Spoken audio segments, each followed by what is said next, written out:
All right. So today we have Fakhri Zahedy joining us from Carnegie Observatories. So Fakhri did his PhD at Chicago looking at gas around distant galaxies and graduated in 2019. And he's now a Carnegie Fellow. So he's just next door at Carnegie Observatories in Pasadena.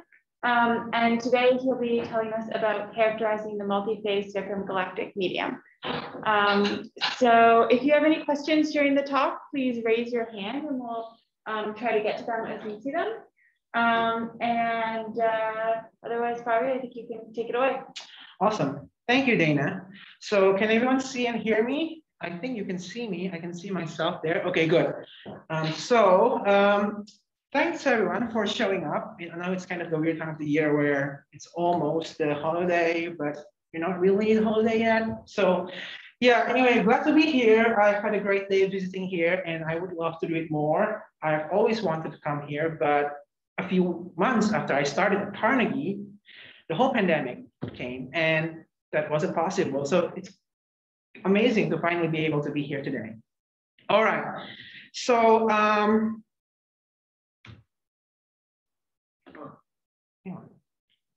yes, good.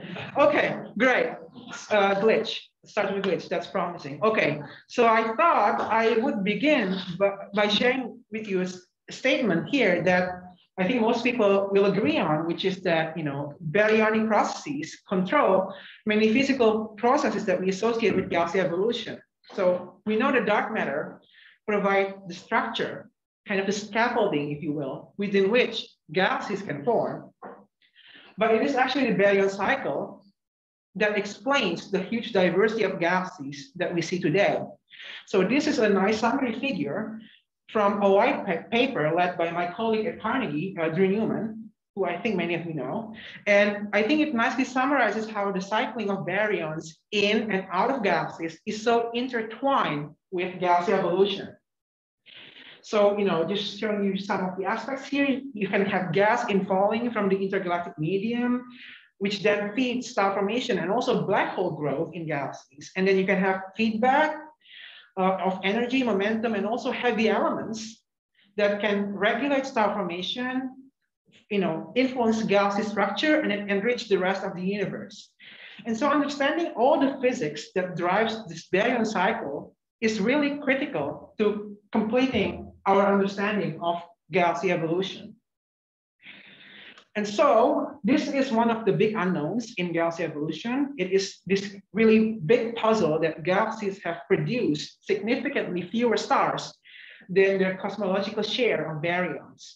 So this plot I'm showing you here is showing the stellar mass to halo mass ratio as a function of the galaxy's host dark matter halo mass. And this is something that you can do using abundance matching technique. And in this case, the y-axis has been rescaled such that it now shows the fraction of a halo's baryonic budget, which is locked in stars.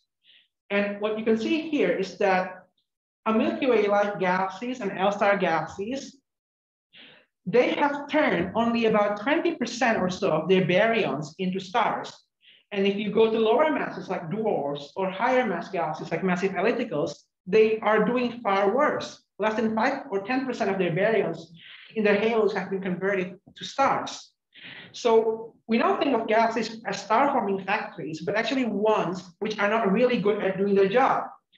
So there are a couple of conclusions that we can draw from this.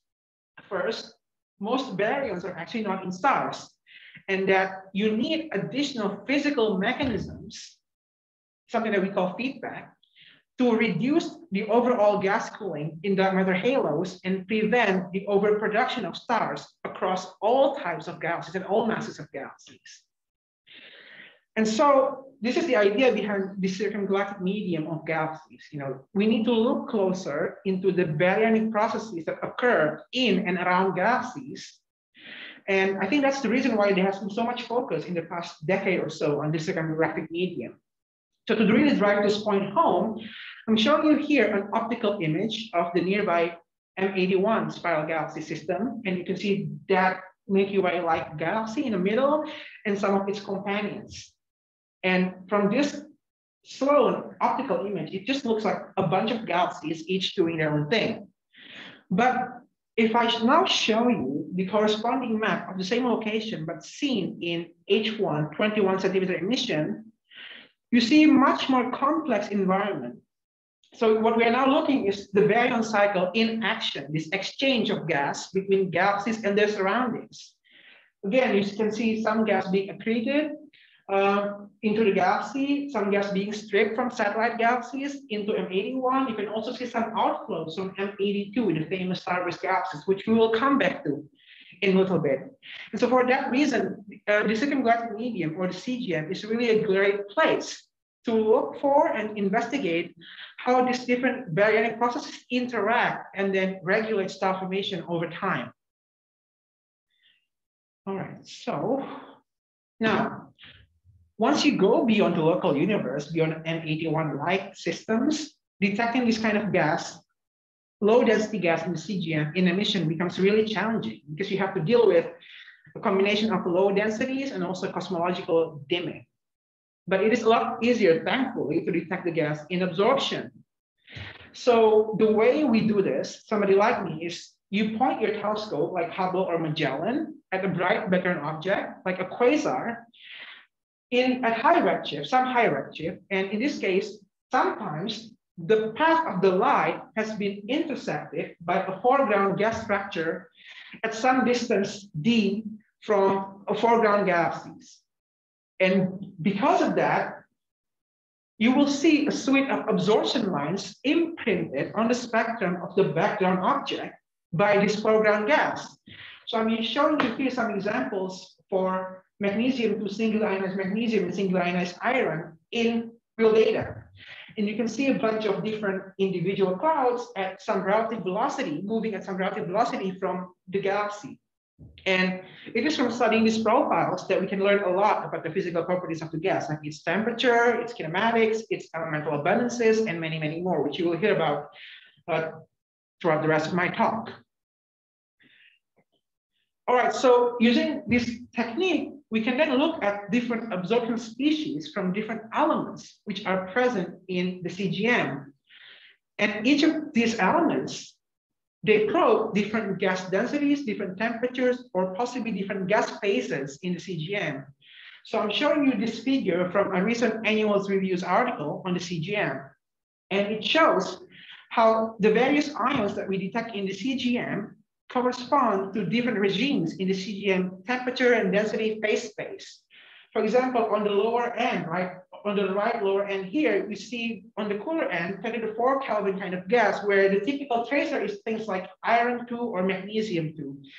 And on the other extreme, you have more diffuse gas and higher temperature gas that you detect in things like oxygen 6, which is quintuply ionized oxygen, oxygen which has got 5 of its electrons kicked out and ionized, basically.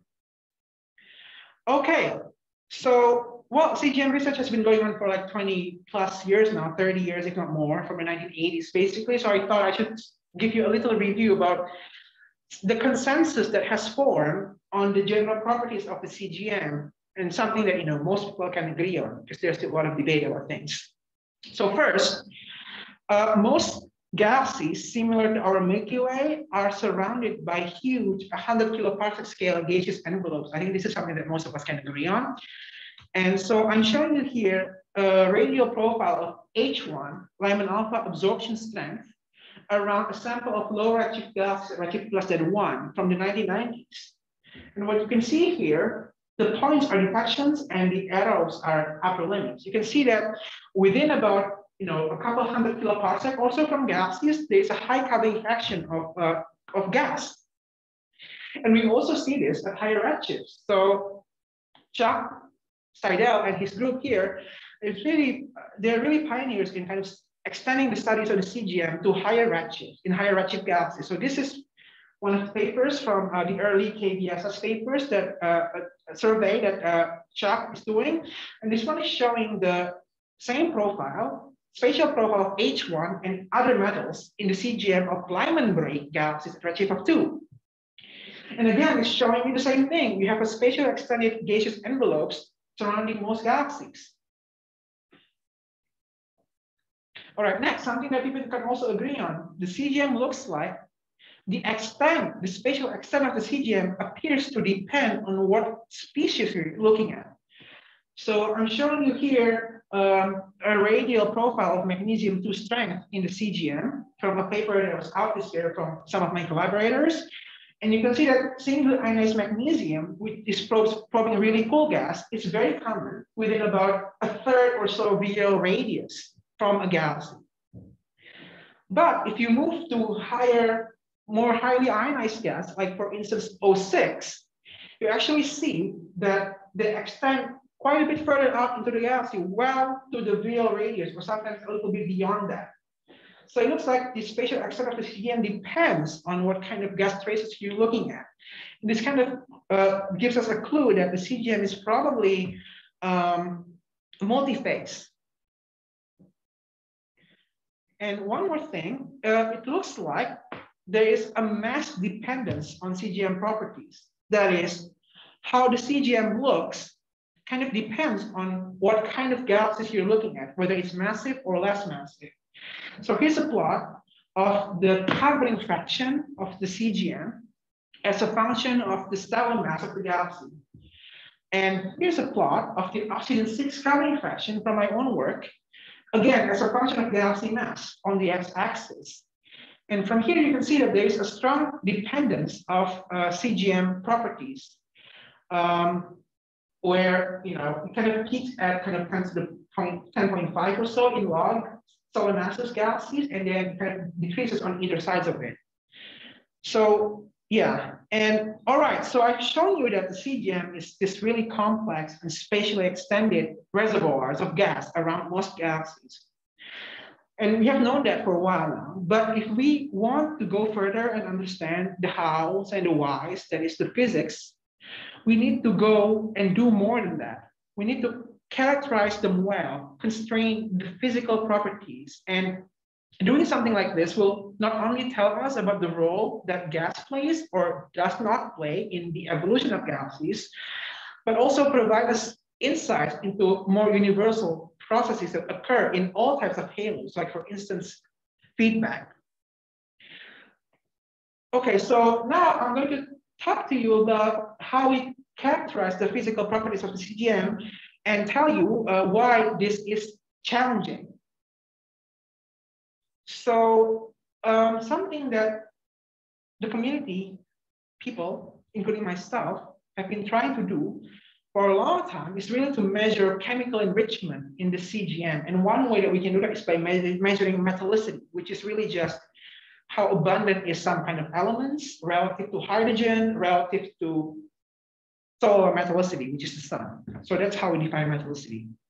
So in some cases, you can actually say something quite useful using this. So this is a figure from a paper that I wrote with my collaborator, Michael Ralph at Carnegie several years ago, where we look into the CGM around a couple of very low mass, very low luminosity Lyman alpha emitters at redshift of about 3. And in this case, that I'm showing you here in circles, we can constrain the gas metallicity to no more than about 1% solar and possibly as low as 10 to the minus 4 solar. So very, very low in metallicity. So in that paper, I concluded that we were looking at evidence of ongoing accretion from IGM filaments onto these low mass galaxies.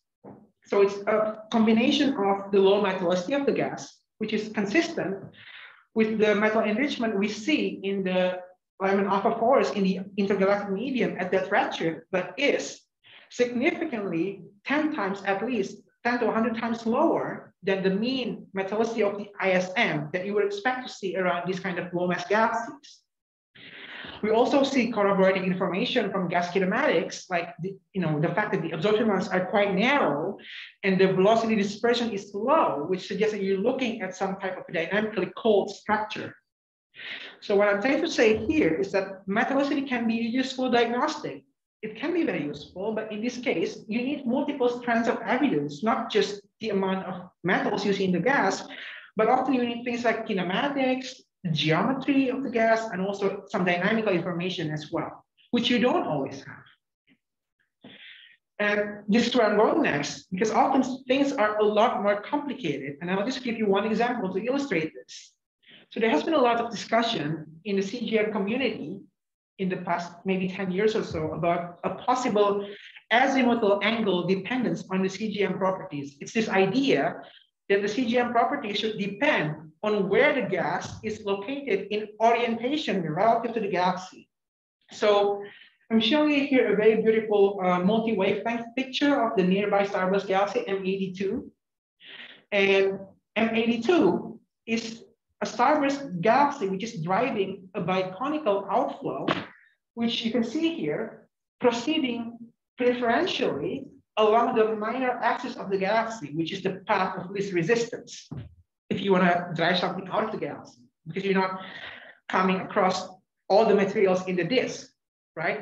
So this kind of anisotropy in gas flows is also seen in simulations. So I'm showing you here a simulated Milky Way-like galaxy at redshift of about 1 from the illustrious TNG zoom simulation. And the different colors here correspond to different gas metallicities. So brighter colors means higher gas metallicity. So here, the simulation shows that more metal-rich galaxies are located closer to the minor axis, while the metal-poor galaxies, which comes from the inflowing gas, proceeds along the disk, which you can see close to the major axis, which is why it's darker.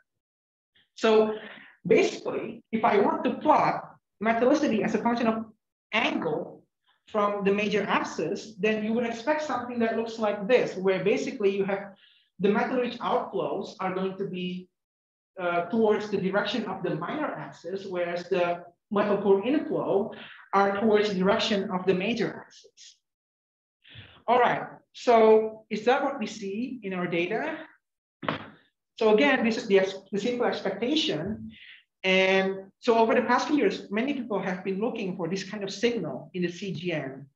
And so far, here are the kind of data that we see. So this is a result by a group in Swinburne in Australia. They were looking exactly at this, whether the gas metallicity in the CGM depends on the angular azimuthal angle from the sideline from the major axis of the galaxy. And what these people found is that there's essentially no trend in gas metallicity in the CGM as a function of the relative orientation from the major axis of the galaxy. So I guess what I'm trying to say is that, this is one of those cases where the universe and things in the universe are probably a little more nuanced than we sometimes would like to acknowledge. So at this point, you're probably wondering, well, Fakhri, how do you even measure metallicity in the CGM? Well, that's a great question. So I'll tell you how it's done. And here's the interesting thing. Until very recently, metallicity is inferred using integrated column densities measured across entire absorption complexes. So in this example that I'm showing you, you can see a series of CGM absorption for different ions covering multiple absorption and ionization stages. And so what people used to do is just to sum up the total column density for each species over the entire complex, which is kind of shown in blue here, their integration window that they use. And then they compare these total values for the different ions to a series of photoionization models or collisional ionization models, depending on what you think is ionizing the gas, to then gauge the ionization state of the gas and also things like its temperature and chemical abundances. And the reason that people do it this way is probably has something to do with limitations in either data quality or spectral resolution of the data. And basically what you end up with is some numbers that is similar to, but perhaps not exactly the mean metallicity of the CGM. So it still can be useful, but there's a problem. You can already tell by the way of doing things this way, it would prevent us from learning anything about any variations in the CGM properties within the CGM of any single galaxy. So this is not ideal. And that might partly explain why you didn't see any trend at all in the previous slide. So perhaps we could do better. And so this is what motivated this post-LRG survey, which is something that I did with my then PhD advisor at Chicago a couple of years ago. So we use the cosmic origin spectrograph, which is this really awesome ultraviolet spectrograph on board the Hubble Space Telescope, to search for and then constrain the H1 gas content of the CGM. Because the bulk of any gas is hydrogen, understanding the hydrogen content is necessary if you want to study the ionization state and the chemical composition of the gas. So our survey here focused on massive galaxies using a uniform and a mass-limited sample of 16 massive quiescent galaxies, each with a stellar mass of about 10 to the 11 solar at least, and each is probed by a background sideline at less than 160 kiloparsec, which is about a third video radius. And the reason that we decided to focus on quiescent galaxies is because while CGM research has been going on for like 2+ decades, much of it has been focused on star-forming galaxies, and relatively speaking, there has been little focus paid on passive galaxies. So we thought we should just look on passive galaxies this time. All right, so to illustrate the kind of data that we have, this is an example of one of the absorption complex that we see in the CGM of one of our galaxies. So this is a system about 100 kiloparsec away in projection from one of the galaxies. And I wanted to show you this just to make clear that, what we do with them, just because unlike me, many of you probably don't spend hours each day staring and working with this kind of data. So what I did is to decompose the H1 and the metal ions, the different metal ions, into the individual kinematic components. This is what's different with what was done in previous studies of the CGM. And thanks to the high quality of our data and the high resolution aided by ground-based data, we can do this. And you can see the result, for example, in the different color curves that you see here, where each color shows one unique kinematic component that we have identified in the CGM of these galaxies. So once we have these different components and different column density values for these different lines, I can then estimate the gas metallicity, the gas density, and also the ionization state by comparing the observed column densities with predicted values from a suite of photoionization models. And then we can get estimates on the gas metallicity and the gas density. So, all right, let me show you now what I found when I did that. So this plot right here shows you the metallicity of individual kinematic components versus projected distance from these galaxies. And the dotted vertical lines with different colors, each of them connect different discrete gas clumps that we detect within a single CGM of a single galaxy. So from here, you can see that within a single halo, there are often large variations in gas metallicities, often a factor of 10 or up to a factor of 100 even, among the different kinematic components in metallicity. And while the median metallicity itself is about 10–20% solar, at the same time, most of these galaxies also have gas with metallicities which are less than a tenth solar, like right here. And you also see that, gas with metallicity of solar or so are also relatively common. So seeing something like this tells you that the CGM is really complex and that there is a diversity of physical origins for the gas. And now this plot here on the right shows the gas density versus projected distance. And again, here you see a wide range of densities seen within the CGM of a single galaxy. So together, these two plots tells us that the gaseous halo of the CGM is really complex. It's likely a multiphase mixture of gas with different physical origins. So, okay, that brings me basically to my first takeaway point, which is that gas metallicity is a weak and incomplete diagnostic of the origins of CGM gas because the CGM is so complex. And here's some relatively recent theoretical results from the FIRE Zoom simulation project, where they were looking into the metallicity distribution in simulated CGM. And what these authors found is that among the cool CGM, inflowing gas, accreting gas, does tend to have lower metallicity compared to outflowing gas, which is shown in red. But there is still a lot of overlap between them in terms of their metallicity distribution. And again, on the observational side, here are some of my own work with cost RRG. Again, this is the large spread of metallicity in the CGM. where you see large variations of more than an order of magnitude within single CGM or single galaxy. So I wrote the following in my paper about this phenomenon, which is, the CGM is a multiphase mixture of gas with different chemical enrichment histories. And to my delight, here's a very similar statement in the paper by the Fire collaboration. Sidelines to the CGM are therefore likely to intersect gas of multiple origins. And I was so happy when I saw this because, this is a rare instance where there is complete agreement among the theorists and the observers. It doesn't happen all the time or ever.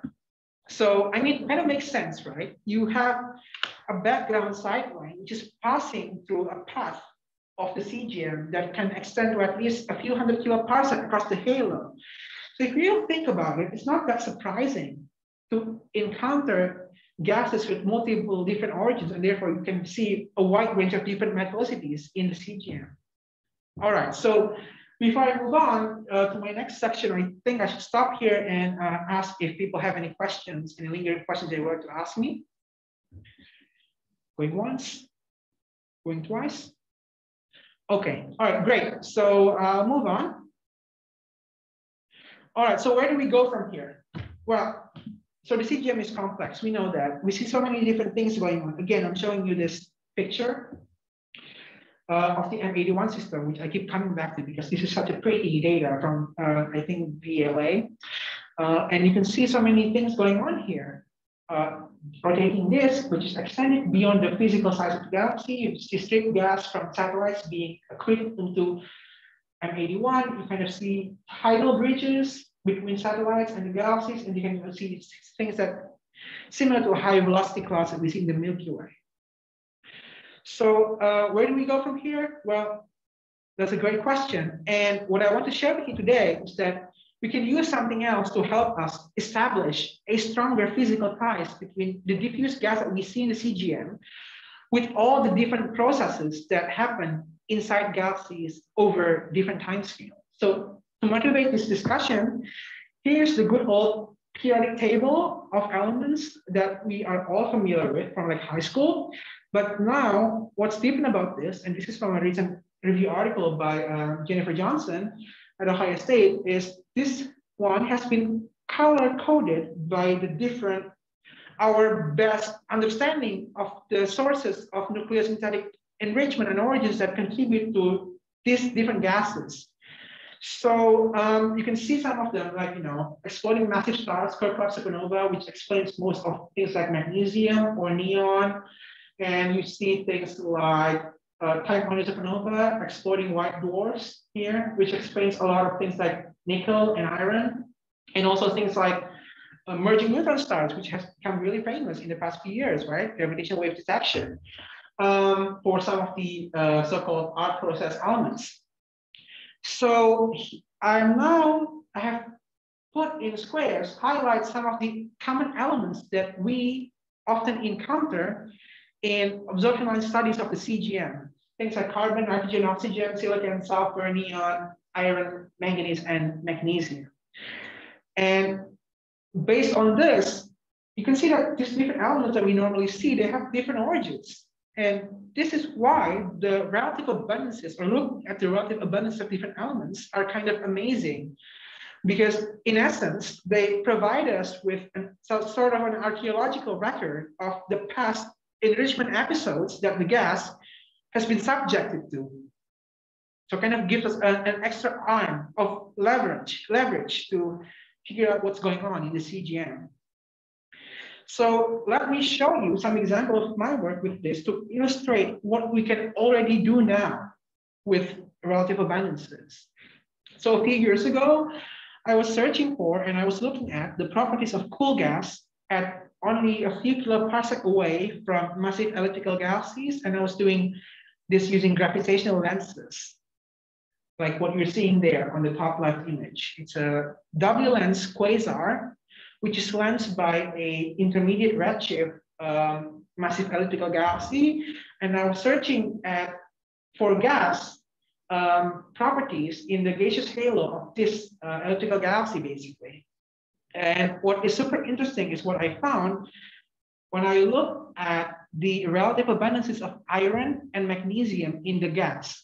So these plots here show the observed iron to magnesium relative abundance ratio of individual kinematic components on the y-axis versus the kinematic velocity along the line of sight of each component relative to the galaxy, which is at 0.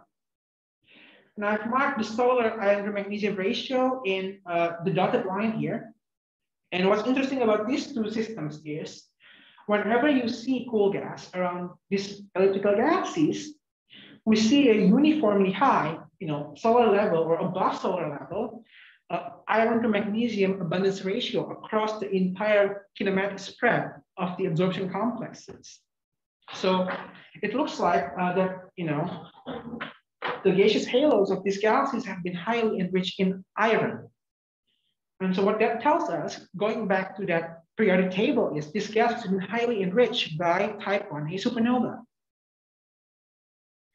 So because of the different nucleosynthetic origins of the gas, we can obtain valuable insights into the origin of the gas by examining how the chemical makeup of the CGM varies with, for instance, the star formation history or the distance from galaxies.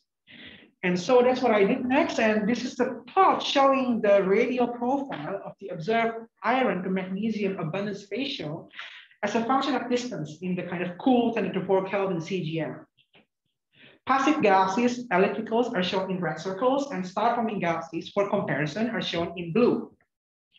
So there are a couple of interesting things that you can note here already, right? Number one, you see elevated iron to alpha ratio in the CGM of ellipticals compared to star-forming galaxies, which are shown in blue, right? And second, you can see that the iron to alpha ratio in the CGM of passive galaxies, ellipticals, declines with increasing distance.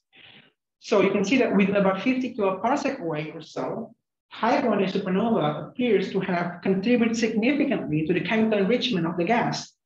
And on the other hand, the outer CGM of these red galaxies at 100 kiloparsec or larger away from these galaxies is iron poor, but it's instead rich in alpha catcher elements. And that suggests a much earlier enrichment epoch. So this is consistent with the fact that the gas that you see on the outer CGM, is accreted from the intergalactic medium, which is chemically more primitive, so to speak. So what this also suggests, though, is the fact that type 1a supernova might play an important role to regulate the gas cycle in massive galaxies, which is what is suggested by the elemental abundance ratios here. It looks like type 1a supernova have an outsized influence in the inner CGM of these elliptical galaxies. And this is where it gets even more interesting. I'm showing you here in magenta rectangle the range of measured iron to alpha ratio from X-ray observations in the hot atmosphere, the corona of local elliptical galaxies based on X-ray measurements. And the interesting thing you can see here is that these values, both the mean value and also the spread, is consistent with what we see in the cool phase of the gas, both the mean value as well as the range. And the reason I want to show this is because some recent observations have discovered a correlation in molecular gas mass and the total mass of the hot atmosphere in a wide range of elliptical galaxies. So that correlation has been suggested to point to some kind of a causal relationship between the hot halo and the cooler gas. And I think the sheer similarity in the chemical composition we see here within the cool gas and the hot halo at least supports this idea that condensation or cooling from the hot atmosphere is a significant source of the cool gas, explaining the cool gas at least closer into the galaxy at a few tens of kiloparsec or so away from these massive galaxies. All right, so it looks like this is a pretty promising approach. You're looking at elemental abundance ratio to understand the CGM gas. And so the challenge now is kind of to scale this up, scale this proof of concept up to larger surveys of the CGM. So that brings me to this Cosmic Ultraviolet Baryon Survey, or CUBS, which is this large survey of the CGM that myself and my collaborators have been working on, and we have obtained high quality UV observations of 15 high redshift quasars and redshift greater than 1 using HST. And our goal is to map baryonic structures in the intermediate redshift regimes between redshift of like 0.3 or 0.2 and redshift of 2. By combining the absorption line data, and so to get absorption lines from the CGM, and pairing that with a deep and highly complete galaxy survey. So over the past few years, our team has been really busy collecting galaxy spectra using a combination of instruments for each of these fields. So we use a tiered wedding cake kind of approach where you use a combination, we use a combination of very deep, ultra deep IFU data from MUSE on the VLT to obtain high complete galaxy data down to like magnitude of about 26 in R band that allows us to detect all galaxies, even really, really low mass dwarfs within about 200 kiloparsec or so from each of the sidelines. So this will allow us to really get a good sampling of galaxies that may result in this absorption in the CGM. And we then also complement this with shallower data, wider field surveys using LDSS3 and IMAX on Magellan to cover things on the scales of the outer CGM all the way out to megaparsec scale, which allows us to detect things like clustering of galaxies, and also kind of say something about how environmental information, galaxy environmental large-scale environments may play a role in what the kind of properties we see in the CGM. All right, so here are one of the first results from our survey that came out from this year, and this is a paper that I wrote with the team. So here we're looking at the physical properties of the denser cool CGM phase, again, 10⁴ Kelvin kind of gas that we detect in kind of optically thick H1 absorber. So what I'm showing you here is the observed nitrogen to alpha abundance ratios in the cool CGM plotted versus gas metallicity. And for comparison, in the gray points, you see measurements from gas phase abundances and their ratios in individual H2 regions of both normal spiral galaxies and low mass dwarf galaxies. And some of them shows up in measurements from the hierarchy of IGM, in the DLAs, them alpha absorbers.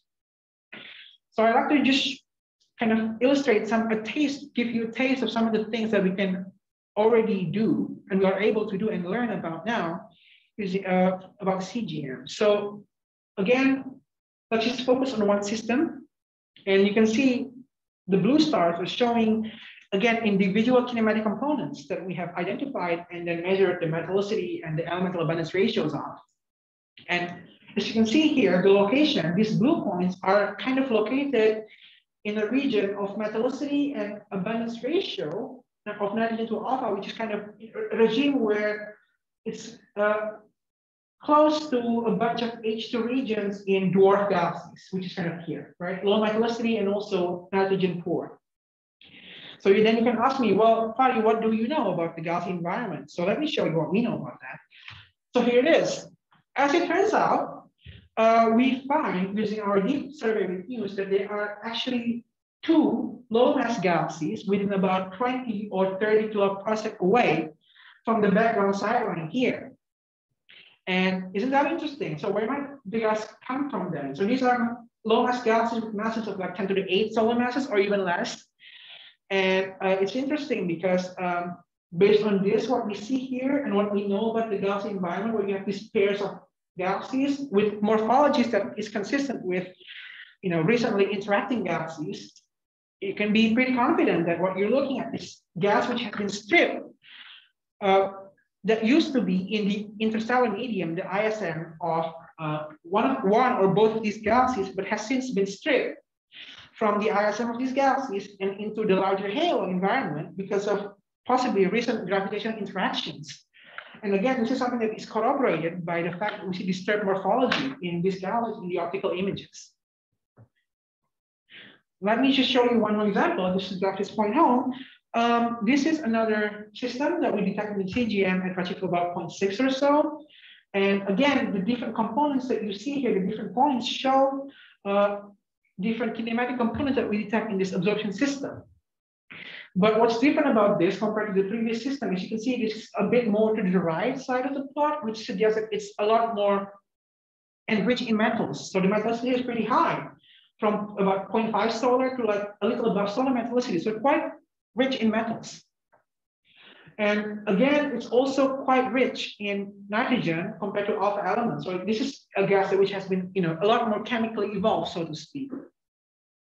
And again, here's some of the same plot, but instead of nitrogen to alpha, I'm plotting iron to alpha here. So again, the iron to alpha ratio is quite high here for most of the components except one. So one of the components, actually, you can see here, is metal rich, has solar metallicity, but it's actually also highly rich in alpha elements compared to iron. In fact, the iron to alpha ratio here is comparable to what we typically see in halo stars in the Milky Way. So what about the galaxy environment then? Here it is. So this is a false color image made from MUSE IFU data cube of the system. And from this, we have a spectra of every single pixel, basically. And we found that this is a pretty isolated and lonely galaxy environment in which the only galaxy that we find that is associated with this absorption system at less than 300 kiloparsec away is this one galaxy here. It's a very massive super star-forming galaxies, which is heavy star-forming at only about 25 to 28 kiloparsec or so, 33 kiloparsec away or so in projection. And what's interesting about this is you can see, because we have adaptive optics observations here, that the sideline, which is in blue, the background sideline here is actually probing the galaxy at within only about 20 degrees or so from the minor axis of the galaxy. So this is where it gets interesting. If you focus on only this one alpha enriched element that is metal rich, solar metallicity, both the fact that it's high metallicity and the fact that it's also alpha rich in alpha elements are consistent with the expected chemical signature from gas which has been expelled in a star formation driven outflow. In fact, I can tell you, this is the range of observed metallicities and also iron to alpha ratio in the hot outflow in M82. So it's very close to where we see that value is in our absorption system. So that's cool. But what about the other components? Well, they are also metal rich, as you can see here, but they are actually a lot more iron rich, suggesting it's more chemically evolved gas than the other components. All right, so one possible explanation for this is that this is a galactic wind that we are observing, but it's not only expelling newly produced material from core cloud supernova, but it's also expelling some existing ISM gas within the galaxy itself, which is why you see this chemically evolved chemical enrichment signature from the gas. So this just has implications, and perhaps the outflow is also has high mass loading. It's also expelling a lot of existing gas from within the galaxy itself. All right, so that brings us to the second takeaway point of my talk, which is combining not only information on gas metallicity, but also what we know about the elemental abundance ratios can provide us with a powerful tool to resolve the origin of the CGM gas. All right, okay, so we have also learned that the CGM is multiphase. You might have heard that earlier in my talk, and this is something that we can see directly from the data. For instance, by comparing the kinematics of low versus high ionization gas. I'm showing you here some examples, again, from very close distance from the elliptical galaxies, one of the elliptical galaxies I've been looking at, and also something further out in the CGM, 100 kiloparsec or so away. And you can see high ions like oxygen 6 or nitrogen 5 on the top panels, and low ions, cooler gas like magnesium 1, magnesium 2 on the bottom panels here. And you can see that the low and high ion gas shows very different kinematics. The shapes of the profiles are different. The component structures kinematically are different, and the absorption line width are also different. So this is what you would expect if you shoot a line of sight to pierce a multiphase medium where high ionization and low ionization gas coexist, but they have different origins and they come from distinct and different locations within the halo. So the point I would like to make here is that the mismatched kinematics between the O6 and the low ions tell us that the gas probably arrives in different locations altogether. And in fact, because the CGM is multiphase, what often happens is you cannot reproduce all of your observations in your model if you only attempt to capture that with just one phase of gas. So here's one example. One of the CGM absorbers that I have been I analyzed with cups. And in the top panel, you see the data points show the different observed column density measurements for all the different species ordered by their ionization energy. And in comparison, the red curves show random realizations of photoionization models around the best fit gas density, where you can see the density of the lines tell you something about the higher probability region. So you can see here that a single phase model on top panel can reproduce most of the low ions very well, but they kind of fail really miserably once you move to the higher ionization state. And to kind of reproduce all the observations, you actually need to introduce a second lower density and more highly ionized phase, 50 times lower in density compared to the high density phase. And together, summing these two different phases, then you can reproduce all of the observations. So yeah, that's the thing. So, all right, I'm about to wrap it. Okay, so one final thing that we can add into our picture is, well, how big are these clouds, right? So let's kind of go over how we would go about estimating size. So the way we define size in CGM is, it's really the length of a cloud along the line of sight, which is defined by the H1 column density divided by the product of the gas ionization fraction, and it's called volume density. All right, so this plot here shows you the probability density of cloud lengths in CGM. This is in log scale, and on the right, it's the corresponding cumulative PDF of the same distribution you see on the left. And the takeaway message here is that the majority of the clouds is actually spatially compact, with it between 10 parsec and a few kiloparsec across, well, not across, in length, and with a clear peak in the distribution at about 100 parsec scale or so. All right, so, well, hold on. You can ask me, well, Fakhri, isn't this model dependent? Yes, absolutely. So perhaps you would be inclined to believe this result if we could also corroborate this with some different method that is model independent. And yes, you can do this. There's one such way, using gravitational lens system. So this is what happens when light from a distant quasar at high redshift has been lensed by a massive object in the intervening space between the source and us, typically a massive elliptical galaxy, which I'm showing you here, for example. And this lensing will then produce multiple images of this quasar on the sky that you can observe. And the special properties about this system is it allows us to probe spatial variations on progressively small physical scales as you go behind the lens and towards higher redshifts. So I'm showing you here just two observation complexes that I found in high redshift in one of the lenses I've been looking at. These are W lens systems, meaning that there are two images, which is why you see two columns here, A and B. And this one is a system at redshift of about 1.3, where the two lens images are separated by only about 13 parsec. And this is another system, a double lens system, where the gas is separated by about 90 parsec. And I'm showing you magnesium-2 gas here, which is about 10 to the 4, a probe of 10 to the 4 Kelvin cool phase gas in the CGM.